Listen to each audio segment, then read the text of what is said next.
Okay, good afternoon. Afternoon. And, my name is Evan Wiener, and you're getting this talk for the first time. It's about 1904, and you may say, well, that was 120 years ago. What does this have to do with me today? Anybody see the movie Meet Me in St. Louis? That was about the 1904 World's Fair. That was with Judy Garland, and my wife, who has given concerts over the years, sings the trolley song, which came from that movie. But the St. Louis World's Fair did take place 120 years ago, and it was rather interesting. The New York City subway system opens.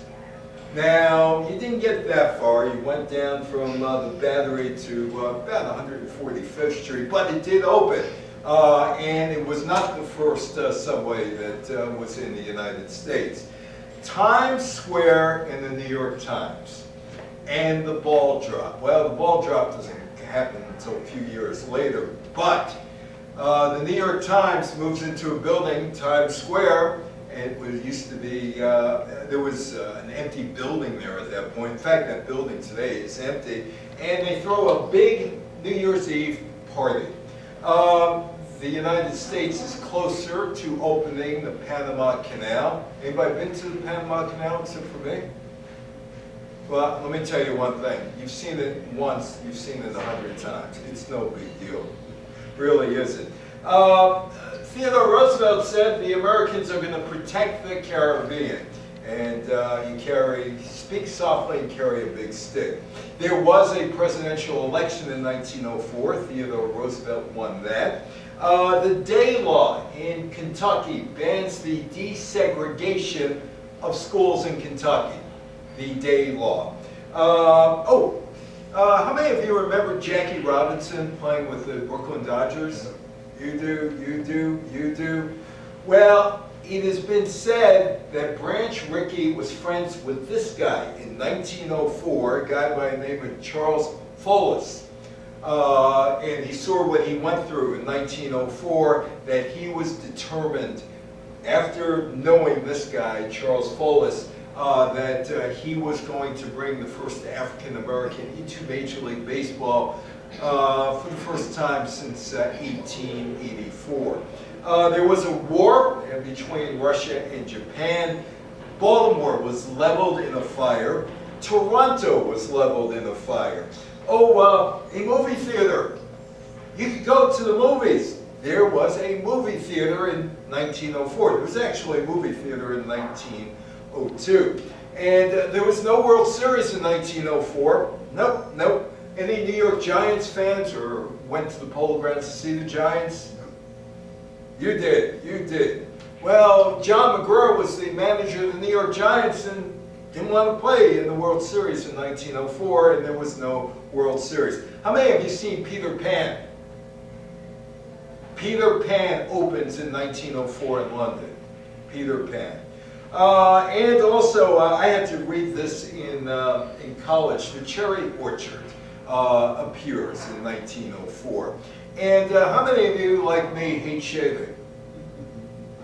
Well, this guy, Gillette, invents the disposable razor for shaving in 1904. Modesty in church. If you walked into church like my wife looked like back in 1982, like that, they would have thrown you out. You have to be modest in church. And also, no smoking in public. I'm going to read this to you. No smoking in public. Having saved women from cigarettes, what will little Tim now rescue them from? Cocktails? Which is worse, smoking in public or drinking to excess? Well, which one's worse, smoking or drinking? Anyway, no smoking. Somebody got arrested in New York for smoking. Okay, the St. Louis World's Fair, that's what I'm talking about, and it was supposed to be very temporary. It was only going to be there for 1 year, but it was going to show how America had made a lot of progress. It was actually supposed to be there in 1903, which would have been the 100th anniversary of the Louisiana Purchase. The St. Louis World's Fair was a 7-month event that drew at least 19 million visitors to St. Louis, and thousands of objects from around the world. Similar to previous international exhibitions, the intentions of the fair's organizers were to promote the city on the global stage and celebrate modern America through objects that demonstrated technology, commerce, scientific and aesthetic innovation, like the ice cream cone. How many of you like the ice cream cone? You like ice cream and cone? You mean nobody else likes ice cream and a cone here? You do. Who doesn't? Well, I don't like the cones. I like the ice cream. Anyway, it became available in St. Louis. But some of the fair's organizers were also promoting white supremacy. And I'll get into that in a second. The exhibition commemorated the 100th anniversary of the Louisiana Purchase and coincided with the 1904 Olympics and celebrated the United States' new role as a world power. The United States got, after the war with Spain, the Spanish-American War in 1898, Guam, and they got Cuba, and they got Puerto Rico, and they got the Philippines. They gave up Cuba in 1902. Cuba had a new government, but the United States had its tentacles anyway in Cuba. What was initially conceived as a centennial celebration to be had in 1903, the delay until April 30th of 1904 is when the exhibition opened, and the fair closed on December 1st. No previous World's Fair brought together so many people from so many different cultures and countries. This was actually a thing at this World's Fair. You can see the Philippines, or the Filipinos living on the reservation at the fair. This would not only happen here, it happened in 1958 in Belgium, when Belgium hosted the World's Fair, and they had a colony from people from the Congo living on the fair grounds to show that, well, they really wanted to show white supremacy. Philippine Reservation, the fair's largest section, was to introduce Americans to the Philippines, acquired as a colony by the United States in 1898 after the Spanish-American War. There were 1,000 Filipinos on display. Why? And people watched them. What were they doing? But, like I said, this was continuing until 1958. Far from a celebration of Filipino cultures, the reservation attempted to present Filipino peoples as uncivilized. They were uncivilized. They were living literally in a zoo to justify the extraction of profits from the island's rich natural resources by the United States. In other words, they were so uncivilized, they were savages. Yeah, the United States could basically plummet Philippines without any problem. The exhibition demonstrated that Americans were not willing to accept Filipinos even when they met American standards of civilization. When the American-trained Philippine scouts were seen conversing and walking with white women, they mobbed and forbidden them from leaving the Philippine exhibit. 17 people died in the Philippine village during the 7-month-long fair from pneumonia, malnutrition, and suicide. These people were displayed like zoo creatures. Pygmies, they were also featured at the St. Louis World's Fair. You didn't see any of this in the movie with Judy Garland, right? Maybe in St. Louis. I don't think they put any of this in the St. Louis World's Fair. In a special hollow group of, there was a special hollow, in a special hollow, there was a group of pygmies from Africa. They displayed in all their savageness with a walkway over so white visitors could literally look down on their fellow human beings, point and laugh. The 1904 World's Fair welcomed the international community to St. Louis, but the invitation did not extend to black St. Louis, unless they wanted to work a menial job behind the scenes or be one of the anthropological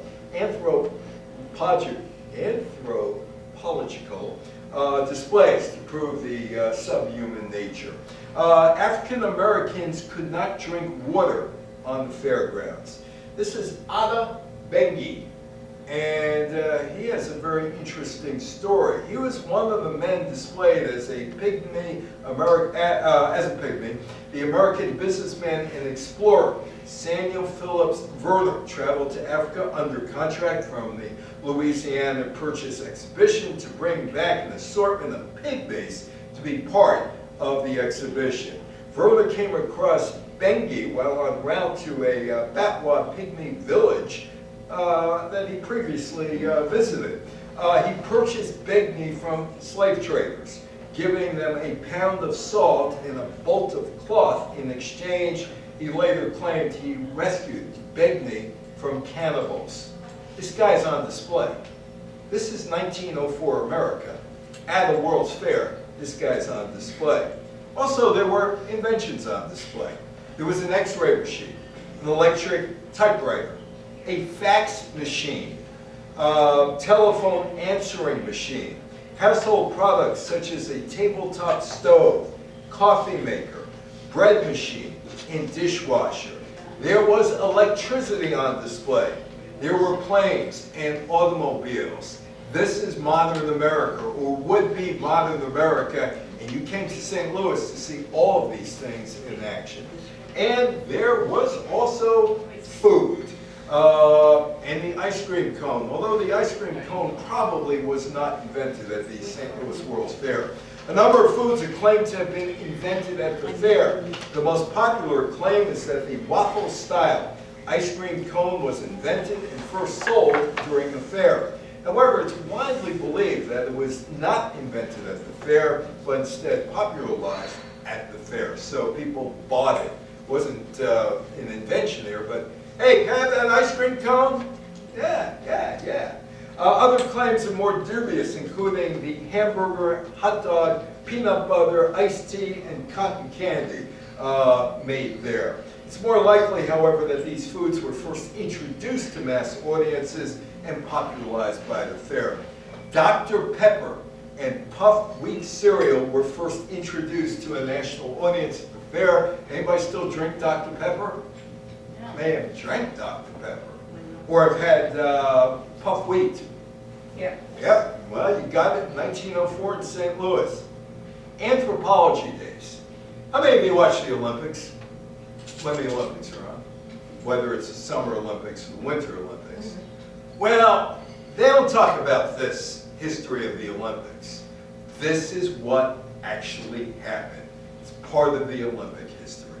The Olympic organizers sanctioned what was known as the Anthropology Days. It was a 2-day event in St. Louis where so-called uncivilized tribes competed in the Olympic events of the day. James E. Sullivan brought the Olympic Games to St. Louis to coincide with the 1904 St. Louis World's Fair. 2-day event was meant to show Anglo-American cultural superiority and how savages could not compete in sports. For Sullivan, however, the games were at least partially successful. The savages demonstrated that they could not play a proper game of tennis. Well, they never played tennis before. You hand them a tennis racket and say, go play. Well, what do you think is going to happen? Sullivan considered the natives' failure to beat the Olympic record for the javelin throw a sure sign of racial inferiority. The Anthropology Days experiment was a one-shot deal as an Olympic event. Yeah, it's in the Olympic history, you could find it, but they don't talk about it. I wonder why. I wonder why. Meanwhile, St. Louis police and fingerprints. Fingerprints come into prominence here in St. Louis because of crime associated around the World's Fair. It was a challenge to police the fair because the fair attracted gamblers, swindlers, pickpockets, and train robbers. There was talk of a new scientific way of identifying criminals. It was called fingerprints. The St. Louis police hierarchy paid attention.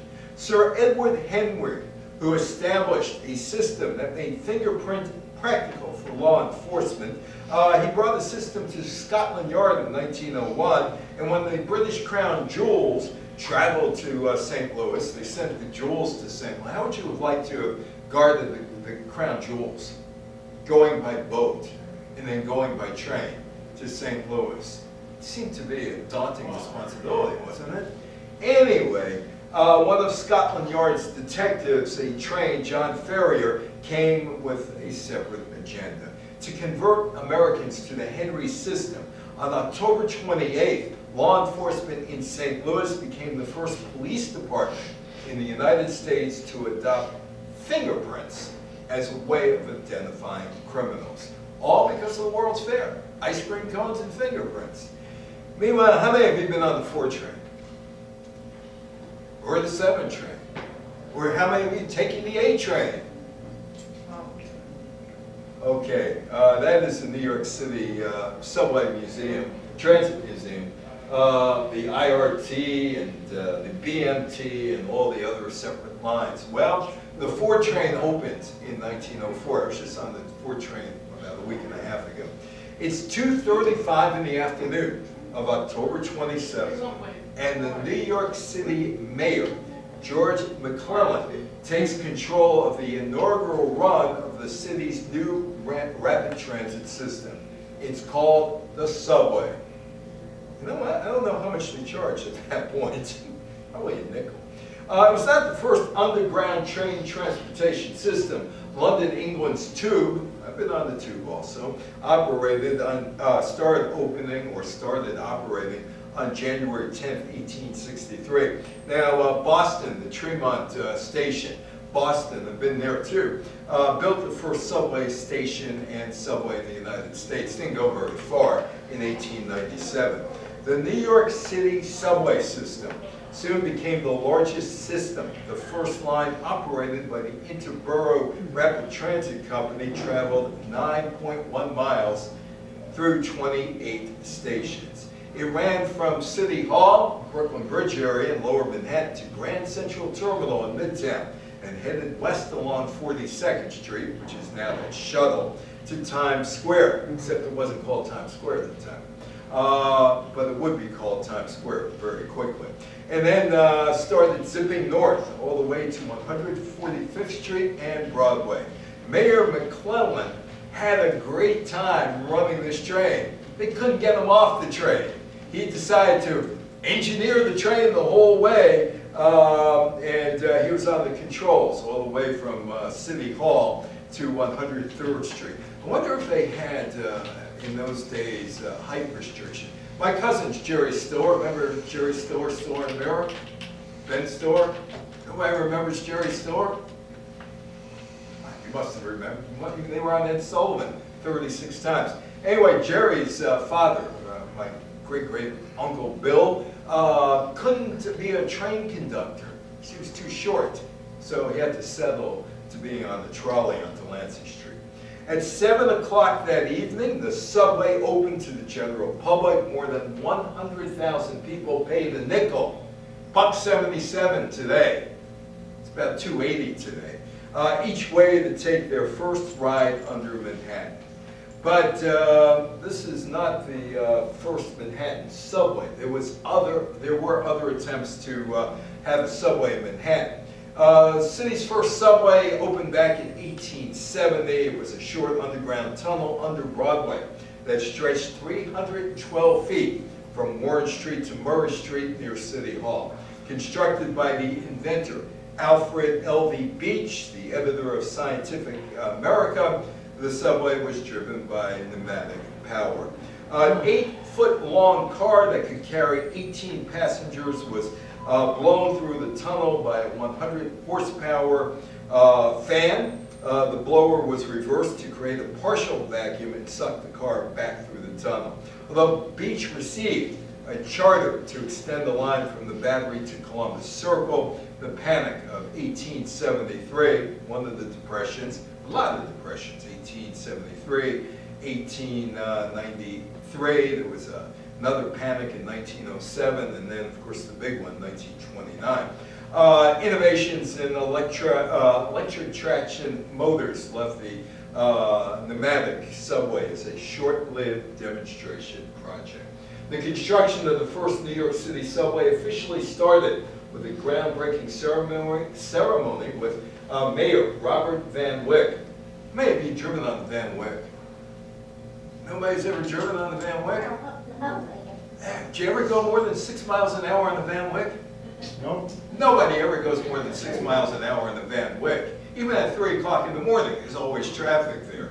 Anyway, but that was Mayor Van Wyck in front of City Hall on March 24th, 1900. The first section of the subway from City Hall to 145th Street was completed on October 22nd.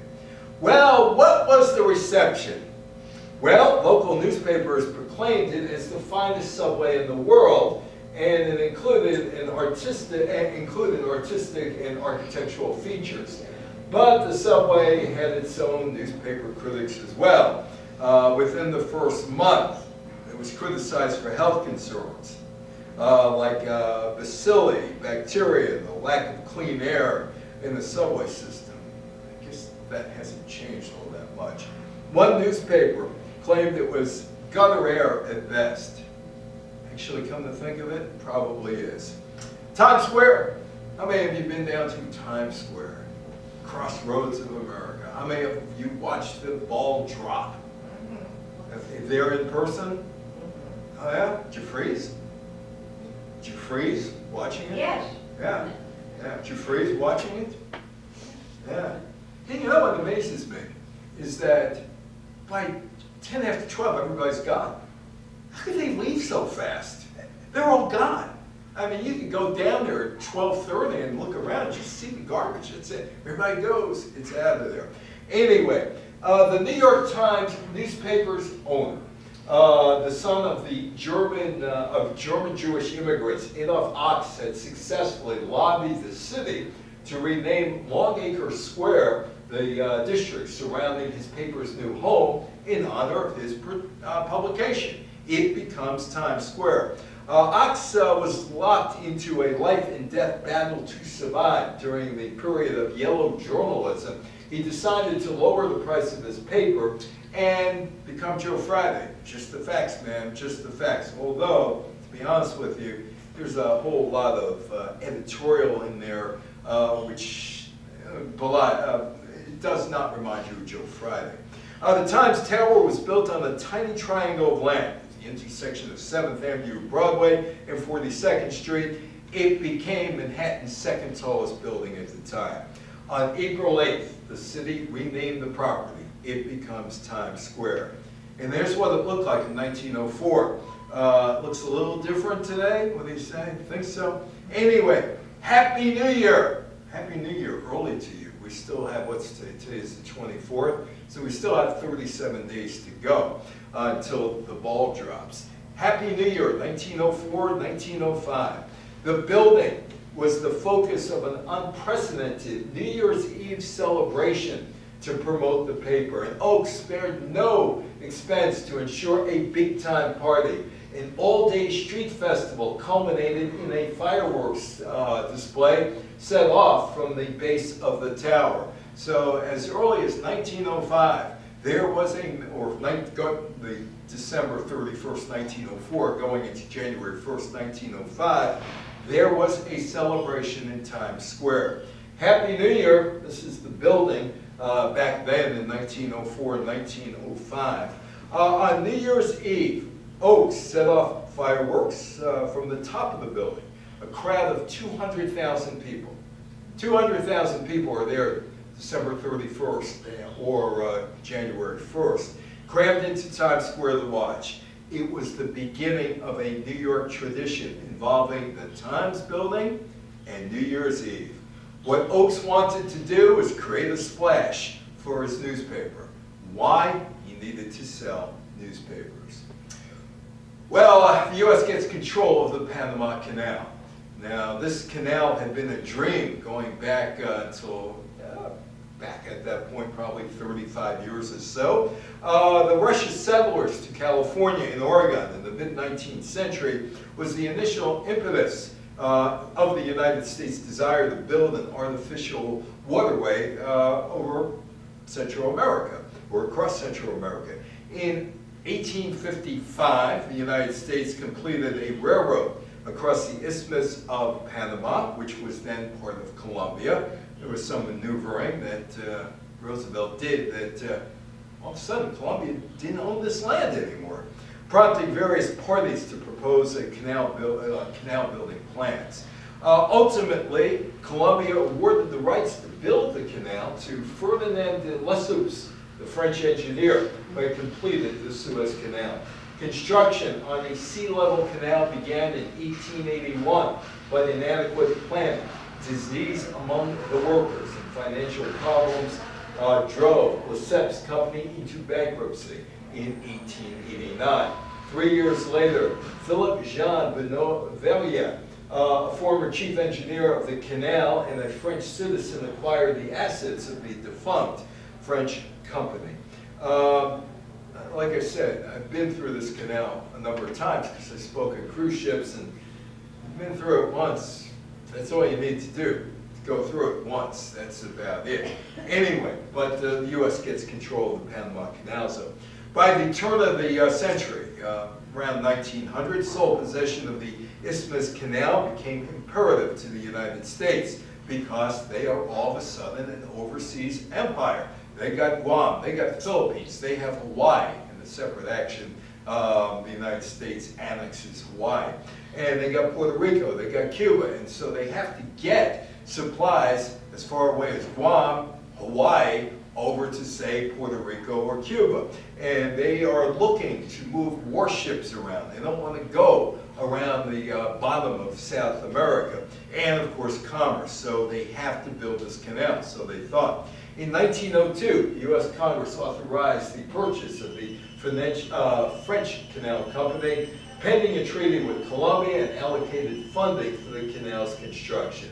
In 1903, the Hay-Bona-Varilla Treaty was signed with Colombia, granting the U.S. the use of the territory in exchange for financial compensation. The U.S. Senate ratified the treaty, but all of a sudden the Colombians are saying, hey, wait a minute, what's in it for us? Why are we doing this? You know, we may not have, you know what, we don't want to do it. Well, you don't tell Theodore Roosevelt where you don't want to do it, and him just sitting there saying, no, I'm not going to do anything about it. Anyway, there's another picture of the canal. In response, the President Theodore Roosevelt gave tacit approval to a Panamanian independent movement, which was engineered in large part by Benoît Varilla in his canal company. On November 3rd, 1903, a faction of Panamanians issued a Declaration of Independence from Colombia. There's nothing Colombia can do about it. All of a sudden, it's November 6th. Yeah, Panama, you're now a country. Thank you. And all of a sudden, Panama said, you know, you could have permanent possession of the Panama Canal Zone. And that was that. So here is Roosevelt, and he's pulling in this cartoon Panama out of Colombia, and the guys from Colombia said, what just happened to us? Well, they stole the land. That's basically what happened. On November 3rd, 1903, the United States does recognize Panama and gets exclusive possession and permanent possession of the Panama Canal Zone. And there is Roosevelt again. The treaty was approved by the United States Senate February 23rd. Under the treaty, Panama received $10 million, about $354 million today, much of which the United States required to be invested in Panama, plus annual payments of $250,000, then $8.8 million today. The canal zone was formally turned over by Panama on May 4th, when American officials reopened the Panama City offices of the canal company, raised the American flag. Construction started almost immediately to build a canal. Well, going back to 1823, there's something called the Monroe Doctrine, which basically said, hey, Europe and other countries, don't mess in the Western Hemisphere. Don't mess in North America. Don't mess in South America. You know what? We'll take care of it, and if you do, well, you may have to answer to us. Theodore Roosevelt decides he's going to add on to that. After creating Panama, Roosevelt decided to extend United States protection in the region and implemented a new foreign policy direction.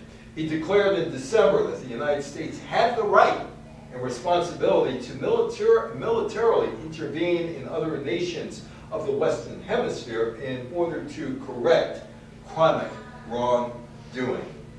Yes, hey, you looked at me the wrong one. We got to correct that. We got to correct that.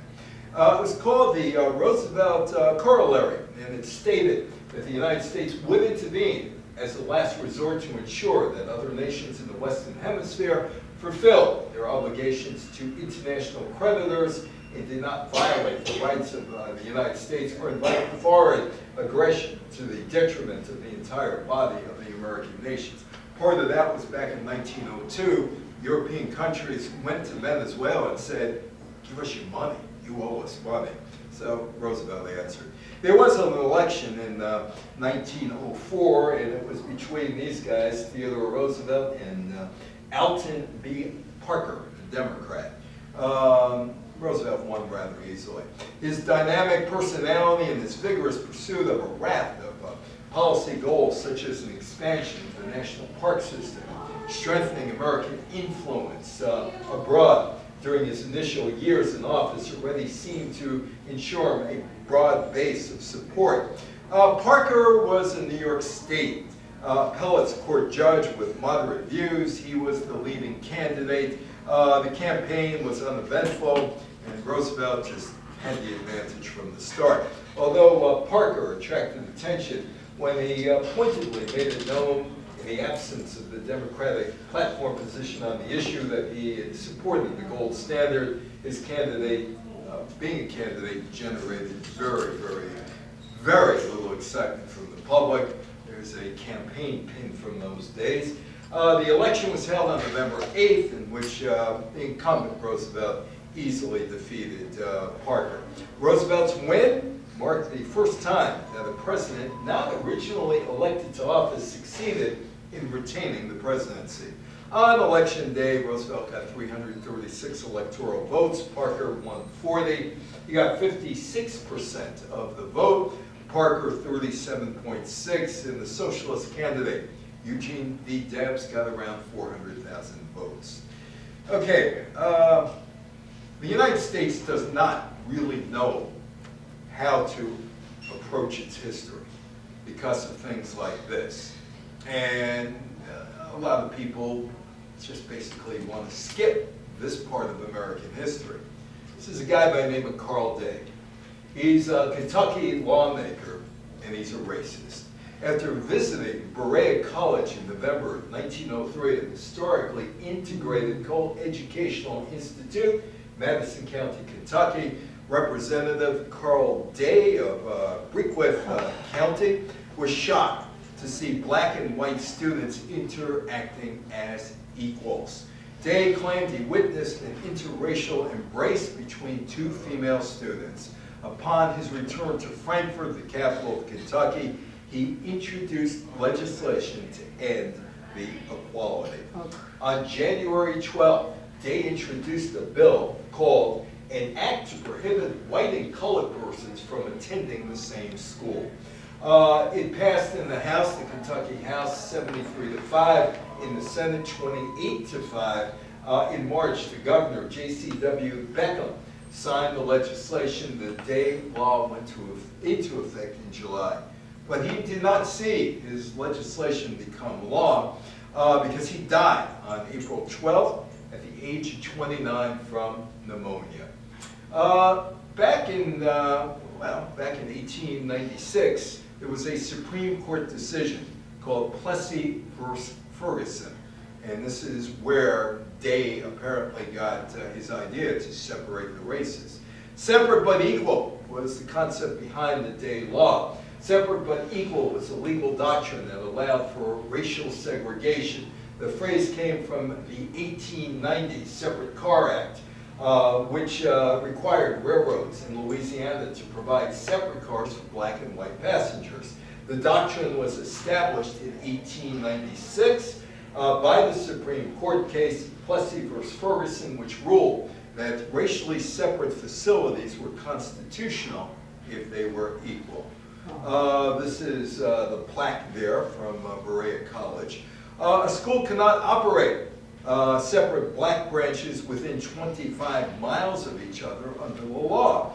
Berea College was the only integrated college in Kentucky and was criminally convicted and fined $1,000, $35,000 today, for having both races in their school. Both students and faculty were subject to fines as well. So if a white person and a black person said hello to one another, technically they could be arrested and fined under the law. Berea College took the matter to court in an effort to have the day law declared unconstitutional. They believed that being a private institution that received no Kentucky state funding should exempt them from the law. The college lost. Well, again, I bring up Jackie Robinson. And how many of you saw Jackie Robinson or know of Jackie? You saw Jackie Robinson? Yeah. Baseball player. Baseball player. See, Jackie hit that ball, the Duke Ellington song. Okay, this guy is known as the Black Cyclone. His name is Charles Folis, and he was a great football player of his time. He was born in 1880 to Catherine and J. Henry Folis in Cloverdale, Virginia. In 1890, they moved to Worcester, Ohio. He excelled in baseball, track and field, and in 1898 became the first captain. This is amazing. Here's African American. He became the first captain, or became the captain of the first Worcester High School football team. As captain, Charles led the team to 2 undefeated seasons and earned the nickname the Black Cyclone. While playing baseball for Worcester University, he played football for the Worcester Athletic Club.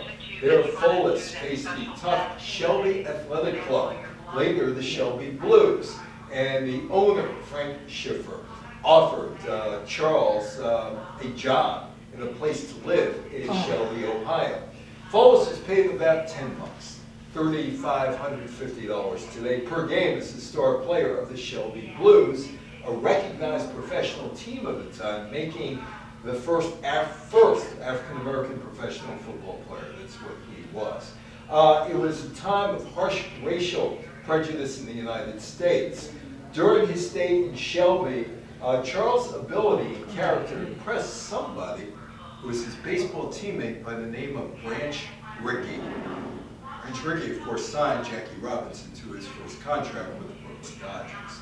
The Russo-Japanese War, 1904, the Russian Empire, ruled by Tsar Nicholas II, was one of the largest territorial powers in the world. However, with the Siberian shipping center of Vladivostok forced to be closed for much of the winter months, the empire was in need of a warm weather port in the Pacific Ocean, both for the purposes of trade as well as a base for its growing navy. Tsar Nicholas II set his sights on the Korean and the Liaodong peninsulas. The Japanese were concerned about Russian influence in the region since the first Sino-Japanese War of 1895. Although Russia suffered a number of defeats, Nicholas II remained convinced that the Russians could still win if they fought on. As the hope of victory dissipated, he continued the war to preserve the dignity of Russia by averting humiliating peace. Russia ignored Japan's willingness to agree on an armistice and rejected the idea of bringing the dispute to the Permanent Court of Arbitration at The Hague. Baltimore burns down. There are a lot of fires. Seattle burnt down. Vancouver burnt down. Chicago burnt down. A lot of fires because of the stock of the buildings. The Great Baltimore Fire raged from Sunday, February 7th to Monday, February 8th. In the fire, more than 1,500 buildings were completely leveled, thousands severely damaged, bringing property loss from the disaster to an estimated $100 million, which would be $3.2 million today. The fire destroyed much of central Baltimore, including 1,500 buildings in an area of 140 acres. The fire was reported that at first at the John Hurst Company building on West German Street, Hopkins Place, and quickly spread. Soon, it became apparent that the fire was outstripping the ability of the city's firefighting resources to fight it, and calls for help were telegraphed to other cities. One reason for the fire's duration, the lack of national standards in firefighting equipment. There were no direct deaths from the fire, but 5 people died from illnesses caused by the fire. About 35,000 people were left unemployed. Toronto looks the same as Baltimore, looks the same as Chicago, or Seattle, or Vancouver, where they had great fires. The Toronto fire spotted at 8:04 p.m. on April 19th in the E&S Curry building, the north side of Wellington Street, west of Bay. Bay is still one of the big streets in Toronto. The fire spread quickly north, south, and east. Soon, both sides of Wellington and the Bay were aflame. Wellington Street and Bay Street. By 9 p.m., every fireman in the city was at the site. 5 firefighters and equipment from Toronto's surrounding suburbs and others arriving by special express trains from Hamilton and Buffalo arrived in time to help the exhausted Toronto firefighters to make a last stand on Yonge Street. By 4:30 in the morning on April 20th, the fire was declared under control. Exactly how that fire started has never been solved. Early reports suggest that that faulty electrical wiring was to blame. Others thought that a stove left burning at the end of the workday was the cause. No one died in the fire. Total estimated losses were $10 million Canadian, more than $250 million, $250 million Canadian, $10 million, more than $250 million Canadian, around $179 million US. 5,000 workers lost their jobs temporarily or permanently.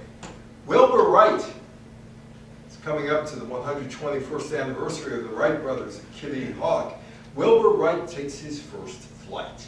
On September 20th, Wilbur Wright reached a significant milestone after ascending over Huffman Prairie in the Flyer 2. Wilbur turned around and landed near his takeoff spot, making history's first full circle airplane flight. Wright covered the distance of 4,080 feet in a minute, 36 seconds.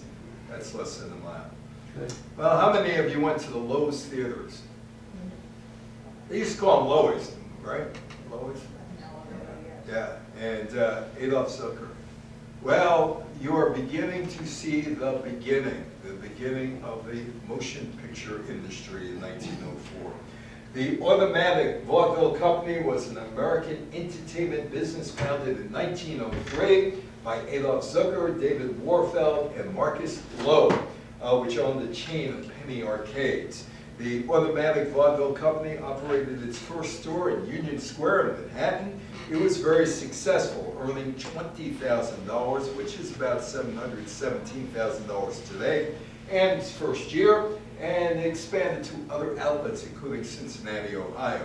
However, the owners rapidly had a falling out, dissolved the company, dividing up the assets. Both elements of the business provided the basis of the formation of major film studios, as the owners switched from amusement arcades to the rapidly growing movie market. In 1900, William Fox, 20th Century Fox, ever hear of them? In 1900, William Fox started his own company, which he sold in to purchase his first Nickelodeon. Always more of an entrepreneur than a showman, he concentrated on acquiring and building theaters. There is no World Series in 1904 because John McGraw the manager of the New York Giants and his owner, Charles Brush, didn't like the American League. So they said, no World Series. Despite the success of the 1903 World Series, fans didn't get to see the 1904 World Series because the New York Giants, the National League champions, refused to participate. The Giants manager, John J. McGraw, and the owner, John T. Brush, didn't recognize the American League as an equal league and hated the American League president, Dan Johnson. Giants management announced that it would not play the American League champion, then called the Boston Americans, and eventually that would be called the Boston Red Sox. How many have you watched Peter Pan? And Mary Martin, Peter Pan? That's been around a long time.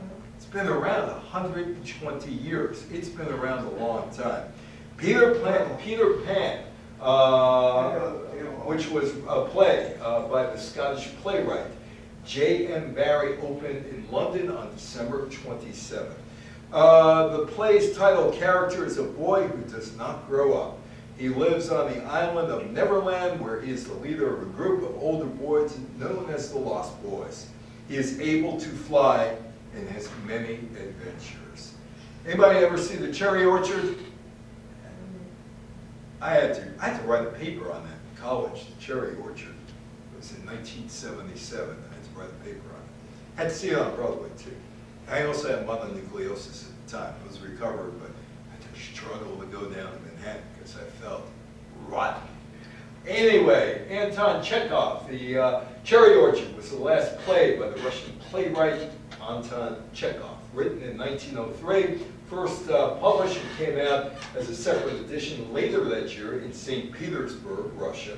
On January 17th, it opened at the Moscow Art Theater. Chekhov described the play as a comedy with some elements of farce. The Cherry Orchard was a resounding theatrical success. The success was not only confined to Russia, but the play was soon seen abroad with great acclaim. And 73 years later, I had to see it and write a paper. Now, why does a guy with a mustache need to invent a razor? He's got a mustache. He has a mustache. His name is Gillette. His name is King Camp Gillette. And on November the 15th, King Camp Gillette received a patent for an improved safety razor with a disposable blade. After almost 10 years of work, Gillette succeeded in mass producing a sharp blade stamped from an inexpensive steel sheet. He realized that the profits lay in selling the razor for less than it cost to make, and the disposable blades for more. His revolutionary idea is known as razor and blades, or loss leader business model. Now, if you dress like that going to church, like my wife did when my son got married, they throw you out. They throw you out. Just too much, too much. January the 8th, Pope Pius X banned low-cut dresses in the presence of churchmen in the Catholic Church. Pope Pius X, who was elected Supreme Pontiff in 1903, was known for his fight against modernism. No smoking allowed. Yeah. All you women, no smoking allowed in public. Look at all these. No public smoking by women now. The Sullivan Ordinance to be passed by the aldermen today, making it illegal. Will ladies rebel in New York City? Well, there was a history of ladies rebelling in New York City, the 1902 kosher meat strike, which brought the beef trust to its knees. So there was, that thing that was going on in New York. Anyway, it was an unwritten rule during that time. Women were not allowed to be seen smoking in New York City. Now, I'm not going to say you should smoke, but I'm going to ask the women here. Do you think they just had it out for you? Sure. Sure. They had it out for you. They did. So anyway, on September 25th, Talbot Norton, another man, and two female companions, one of whom was Mrs. William Orr, an actress who lived at the Waldorf Astoria, were enjoying themselves in a leisurely drive, and smoke in an automobile. Now, there were very few cars that were out there at that time, on 5th Avenue near 35th Street.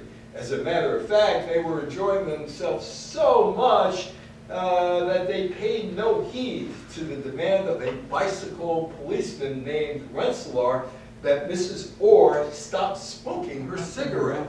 As an argument ensued, with Mr. Norton telling the cop that the matter was none of his business. Subsequently, the entire Norton party was escorted to the police station where the argument continued.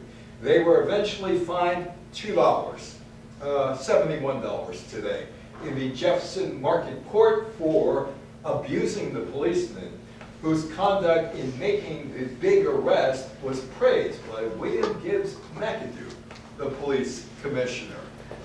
The legacy. Well, what's the legacy of St. Louis? By the time the St. Louis World's Fair closed on December 1st, 1904, an estimated 20 million people had visited the Louisiana Purchase Exposition. The Louisiana Purchase Exposition thrust St. Louis into the global spotlight. St. Louis was one of the most populated cities at that time in the United States. The fair was celebrated in film. Meet Me in St. Louis. How many of you saw that movie? That was released on November 28, 1944. The Trolley Song was sung by the film star Judy Garland and ranked number 26, the movie, by the American Film Institute in 2004 in the AFI's 100 Years, 100 Songs list. Right. This was the guy, his name was Benga. After the 1904 St. Louis World's Fair, Samuel Verler took Benga to the Bronx Zoo in 1906. How many of you got to the Bronx Zoo? Yeah. Do you know that they had a human on display at the Bronx Zoo? No. You'll learn all about it now. William Hornaday, the director of the zoo, initially enlisted Bangor to help maintain the animal habitats. However, Hornaday saw that people took more notice of Bangor than the animals at the zoo, and he eventually created an exhibition to feature Bangor. Would you like to be a guy who is all of a sudden a zoo creature? This guy became a zoo creature. At the zoo, Bangor was allowed to roam the grounds. He became fond of an organization named Dohan, the presiding genius of the monkey house, who had been taught to perform tricks and imitate human behavior. Bangor killed himself in 1916. Strap hangers. Anybody have a strap hanger? They don't have straps anymore. They don't have straps. Would you rather be holding a strap or a bar? Strap. Strap. Strap. Bar. Bar doesn't hold you down. The New York City subway system has grown to include 472 stations, 6,000 cars, 800 track miles, according to the MTA, the Metropolitan Transit Authority.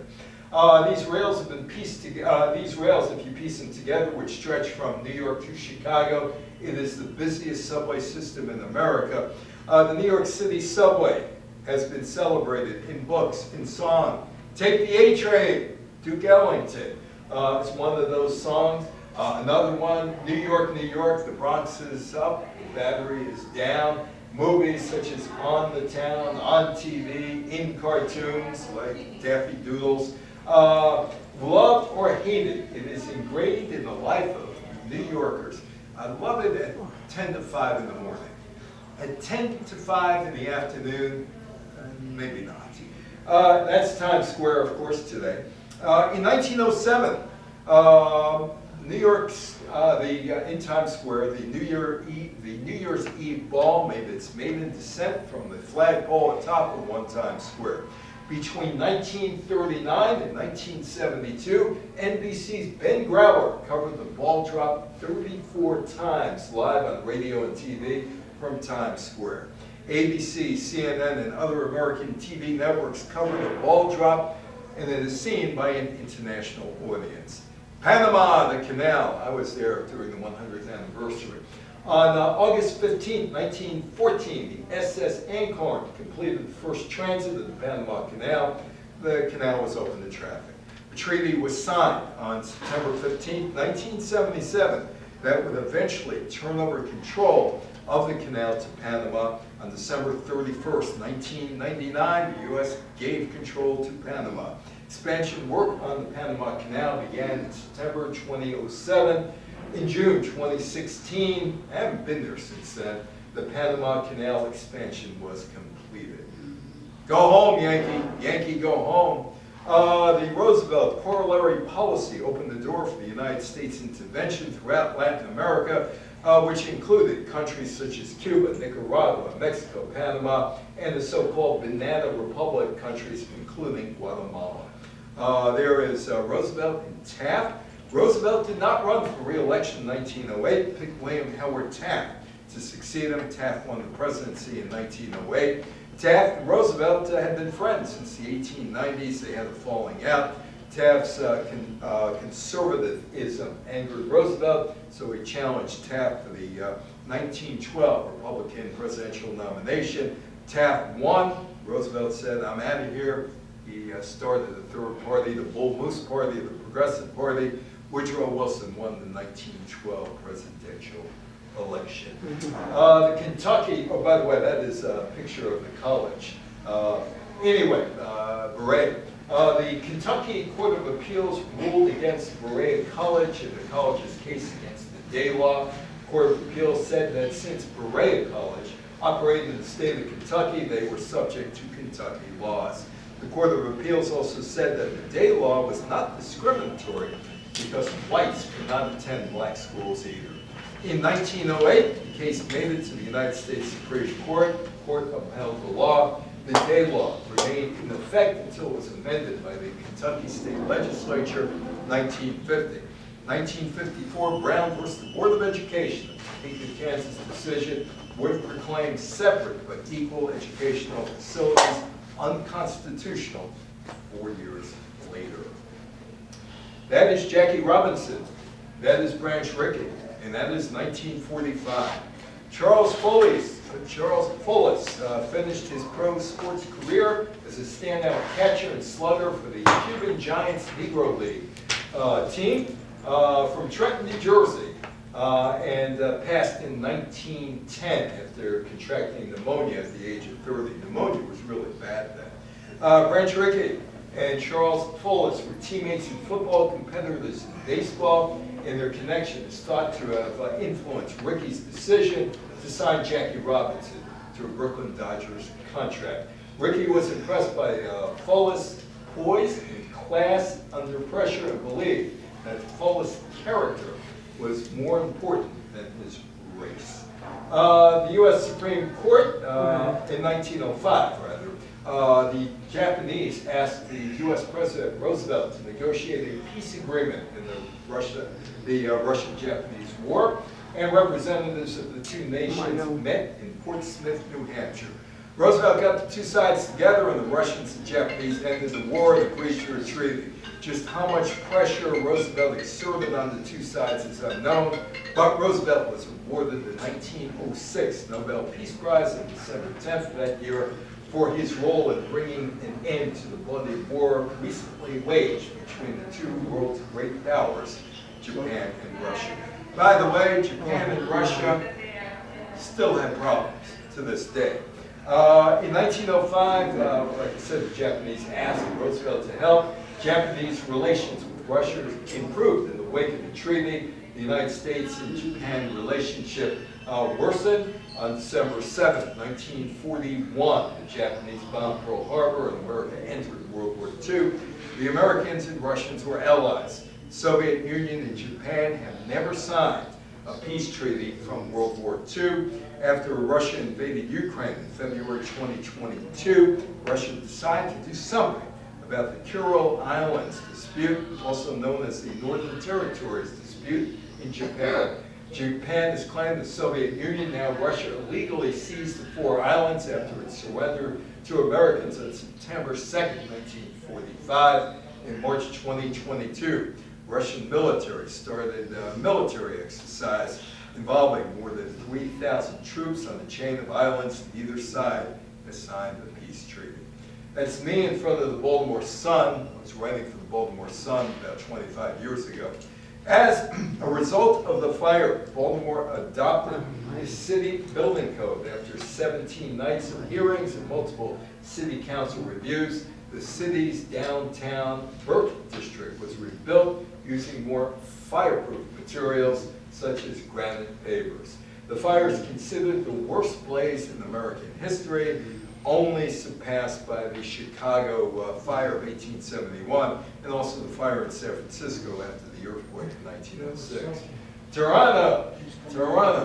Most of Toronto's burnt out businesses quickly found temporary quarters and continued to operate. Many began to rebuild immediately, and the city council worked fast to pass new building standards, bylaws setting standards for fire-resistant construction. In October 1905, the Wright brothers decided to discontinue their flying experiments until they received a patent on their invention, though the patent was not issued until May 22nd.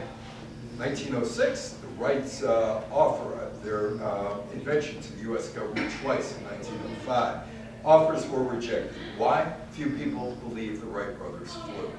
Adolf Zucker and his partners created Famous Players Film Company in 1912. They would eventually become Paramount Pictures. In 1920, Marcus Loeb purchased Metro Pictures Corporation. A few years later, he acquired the controlling interest in the financially troubled Goldwyn Picture Corporation. Through a series of business deals, that company became Metro Goldwyn Mayer in 1924. And baseball, that's me and Don Fear, 1994. There was no World Series played in 1994. The World Series was played every year, 1905 to 1993. 1994, Major League Baseball players were working without a collective bargaining agreement. The players went on strike. August 12, 1994, the World Series was canceled. The owners-players dispute was settled by Judge Sotomayor, now Supreme Court Justice, when she ruled against the baseball owners in their collective bargaining dispute with the players on March 31st, 1995. Peter Pan, Walt Disney's Peter Pan. There have been numerous adaptations of Peter Pan, or the boy who wouldn't grow up, and Peter and Wendy in other media. In addition to the traditional British pantomimes and stage musicals, there have been adaptations that include radio dramas, video games, comic books, graphic novels, and of course TV. The first screen adaptation of the Peter Pan story, the American silent movie Peter Pan, was released in 1924. Well-known movie versions of the story include the 1953 Walt Disney animated Peter Pan, the 1991 Steven Spielberg film Hook, starring Robin Williams as an adult Peter Pan, and Dustin Hoffman as Captain Cook. This is Playbill, Cherry Orchard. More than 12 decades after it was first performed, the Cherry Orchard continues to be performed in theaters globally. It has been performed on television, in film, and even on radio. That is my razor blade. That is my razor blade, and it is a Gillette. King Camp Gillette developed a new marketing technique to sell his product. He trademarked the use of his portrait and signature on razor blade wrappers, making his face recognizable, even though he had a beard, around the world by the 1920s. He introduced another innovation by signing Major League Baseball players to endorse Gillette razors. Your baseball star starts his day with a clean shave, and like all self-reliant men, he shaves himself, according to the advertising. On October 1st, 2005, Procter & Gamble finalized its purchase of the Gillette company. You've come a long way, baby, to get to where you are today. You might remember that 1969 Virginia Slims commercial. You've come a long way, baby. In the 1920s, women who were flappers. Anybody have a relative who was a flapper? Yeah. Yeah? She teach you the Charleston? Yeah, Charleston. Flappers did smoke in public. In 1964, the Surgeon General of the United States released a report that cigarette smoking was harmful to a person's health. In 1968, Philip Morris launched the first cigarette brand marketed specifically for women. You've come a long way, baby. The slogan immediately caught on, and the women's lib theme perfectly tapped into the female consumer's mindset. I gave a talk in 1969, 6 years ago, up in Richfield, Connecticut, at the library, and a woman came up to me. She said, "I didn't smoke." Now, that was the first commercial that was ever directed at me. I didn't have to wash floors, didn't have to make tables shiny. They came after me with a product, which I didn't want, but at the age of 23, I thought it was great. Anyway, the ads featured old-fashioned photography of repressed women smokers behind colorful, vibrant new women, free of oppression, smoking proudly. Any questions, any comments while I turn the lights on?